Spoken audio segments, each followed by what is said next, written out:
In this one, Lawrence O'Donnell explains this billionaire bill that's going through Congress right now and explain why it's a zombie bill. Let's listen to what Lawrence has to say about this bill, and we'll talk about it at the end. Well, sadistic zombies is not the kind of phrase you expect from Nobel Prize winning economist Paul Krugman, who will be joining our program this evening. Professor Krugman is a former columnist for the New York Times whose invaluable writing now appears on Substack, where everyone can and who can should absolutely make an effort to read it and learn. Read it and learn seems to be something Donald Trump has never been able to do, and the Republicans he dominates in Congress seem to have the same deficiency. The cruelty of the budget bill designed by Donald Trump and the Republican Congress has provoked the mild-mannered Professor Krugman, not known for rhetorical excess, to call Donald Trump and the Republican Congress sadistic zombies. And I will take the liberty during this hour to extend Professor Krugman's term to include the Trump ally who actually might be the most sadistic of all, Elon Musk, into the group of sadistic zombies now trying to control our governing, and in Elon Musk's case, trying to control this starving little girl in a refugee camp near South Sudan. Because Elon Musk believes that the girl you're looking at right there, Elon Musk believes that she has received too much free food from you. Too much free food from the United States of America. The United States of America has been producing more food than we can consume for more than a century now, and we have been sending food aid around the world for almost 200 years, as we did during the Irish famine in 1847. Former USAID official Dr. Atul Gawande is in Africa tonight, where he has seen what these sadistic zombies have done to that little girl and to people who need the HIV care that the United States has been supplying thanks to a program created by Republican President George W. Bush, but no more. Dr. Atul Gawande will join us later in this hour. The sadistic zombies are trying to take food aid away from people here in the United States who need food aid. They're trying to take that away from people in their budget bill. They are trying to take health care away from the people who earn the least amount of money in this country. They are trying to take health care away from Medicaid recipients. They are trying to give the most massive tax cut in history to Elon Musk and other billionaires, while still maintaining a much heavier tax burden on many taxpayers and on working couples, for example, who are very well paid, who can no longer deduct all of their state and local taxes on their federal tax returns because Donald Trump and the Republicans eliminated the possibility of deducting all of your state and local taxes from your federal tax returns, which we've all been able to do during our entire lives. And they did that during the first Trump presidency.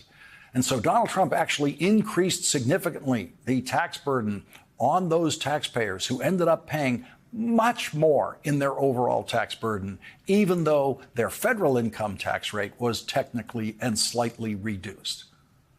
And those taxpayers are not happy. Those taxpayers live in Long Island. Some of them voted for Republican members of the House who are now betraying their promise to restore those taxpayers' ability to fully deduct their state and local taxes like they did their entire lives until Donald Trump took that away from them and, in effect, raised their tax bills enormously.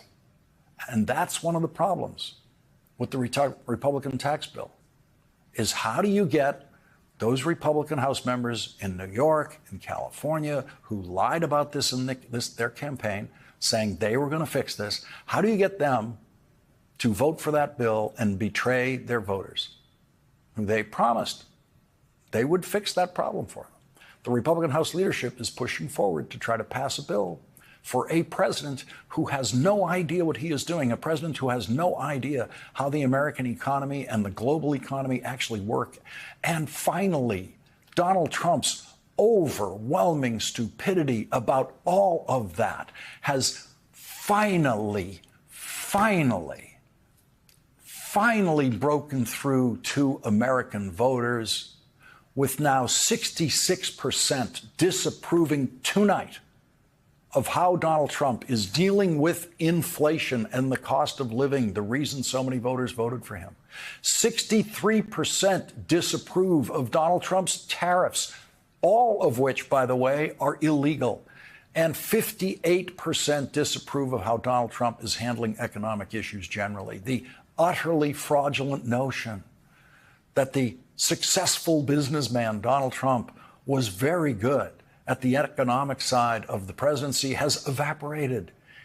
And it did evaporate even before Donald Trump reached the 100-day mark of this presidency. And now, with the most recent polling right now in May, even after Donald Trump has retreated from his most inane illegal tariffs, American voters are not quickly forgiving him for his tariff madness that crashed the stock market and scared them for very good reason.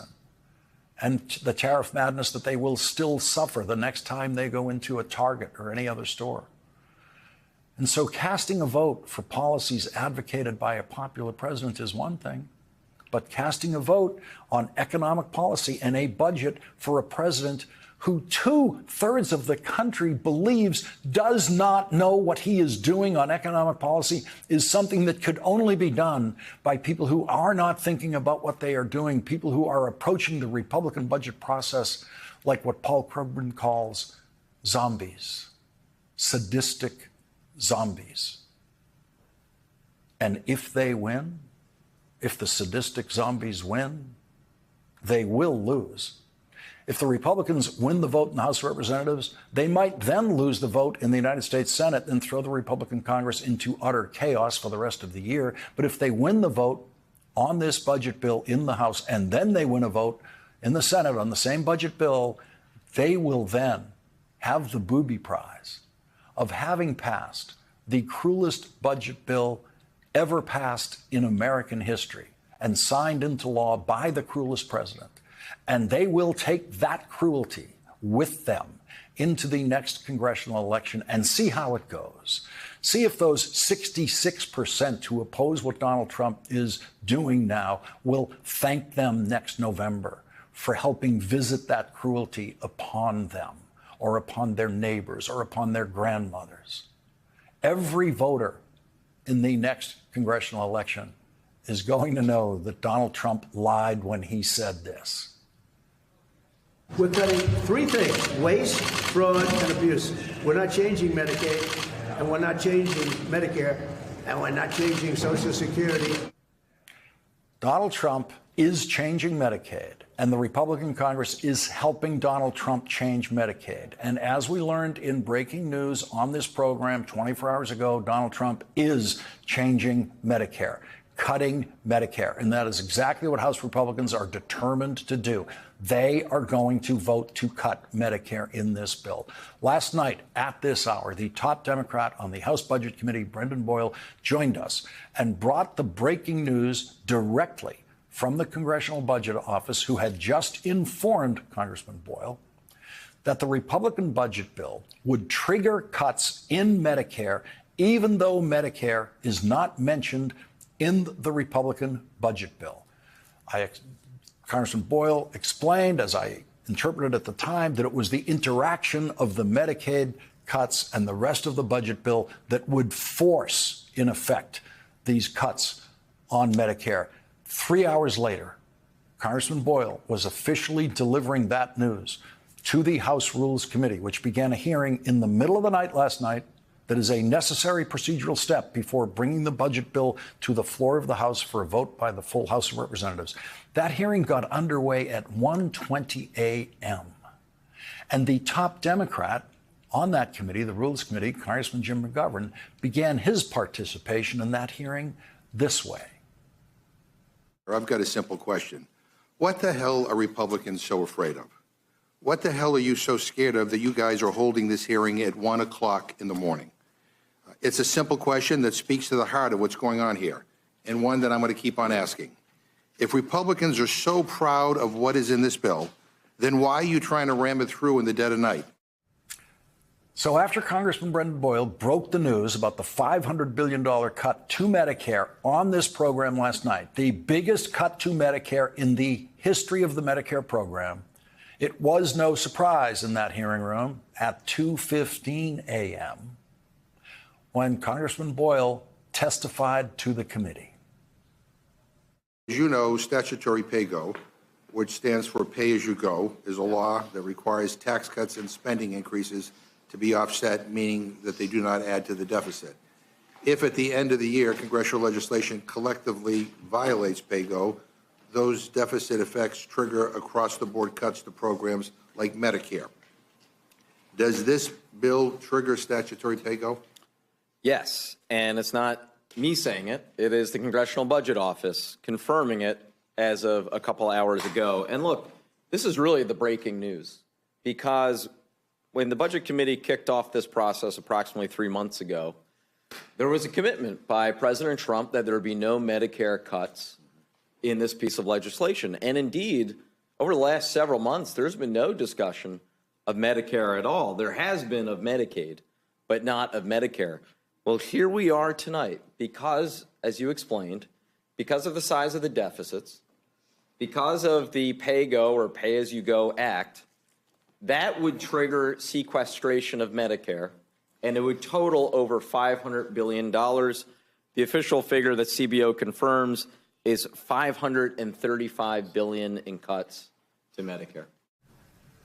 So the Rules Committee got that news, breaking news, as the congressman called it, formally presented to them about 4 hours after you got it here on this program from Congressman Boyle. And so Donald Trump is cutting Medicaid after promising not to, and he's cutting Medicare after promising not to. And while he's doing that, exactly at the same time he's doing that, he is taking a free plane from a Middle Eastern dictator who funds Hamas, while Donald Trump is cutting your Medicaid or your Medicare or your grandmother's Medicaid and Medicare. Medicaid is the single largest payer to nursing homes in America, and Donald Trump is cutting that program.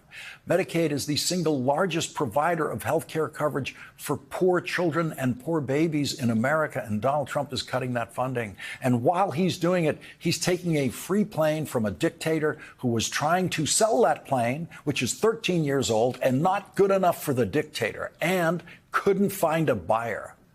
And so instead, the dictator decided he'd rather have Donald Trump owe him. It helped that there were absolutely no buyers for that 13-year-old 747 on the used plane market these days. The listed value of that used plane is $400 million, which is much, much less than that same dictator has given to Hamas and gave to Hamas before Hamas's October 7th attack on Israel. The Defense Department, in full participation in the international scheme to violate the Constitution and give Donald Trump a free plane, formally accepted the free 747 from the dictator of Qatar today. And now Donald Trump is the first president in history to try to have three, count them, three Air Force Ones. We've always had two identical Air Force One aircraft ready to take the president anywhere in the world. To make sure an Air Force One is always ready, there have to be two planes so that there's a backup plane in case one plane has a problem. And now Donald Trump wants a third Air Force One at a massive cost to taxpayers. And that's the part where this scheme might just break down. The country has never needed a third Air Force One. The country has never paid a nickel to have a third Air Force One. Congress has never paid a nickel for a third Air Force One, and Congress will have to pay for that third Air Force One to be converted into a usable Air Force One, which is estimated to cost at least $1 billion. And now Donald Trump's going to pay $1 billion of your money to have a dictator's so-called flying palace converted into a usable Air Force One. But Congress controls that $1 billion. He's going to have to come to Congress for that money. It is very unlikely he's going to get that money even from the sadistic zombies. Donald Trump wants to do all this while Boeing is building 2 new versions of Air Force One that were ordered while Donald Trump was president the first time.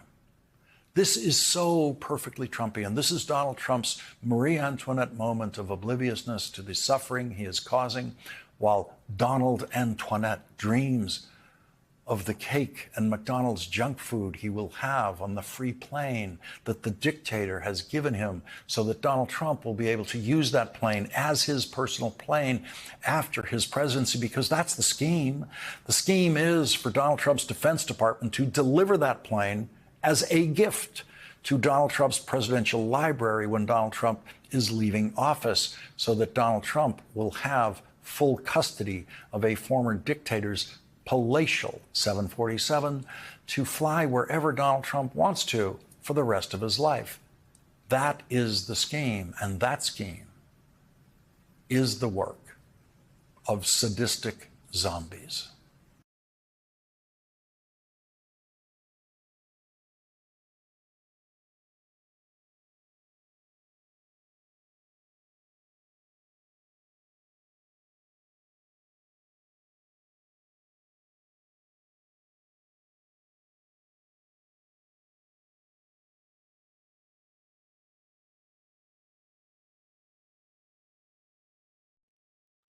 As usual, Lawrence O'Donnell explains it all in one swoop. Hope you enjoyed that segment of the Lawrence O'Donnell Show. We'll see you on the next one, guys. Thanks for tuning in. Like and subscribe. I appreciate it. I ask you guys to like, subscribe, and share with your friends. Thank you.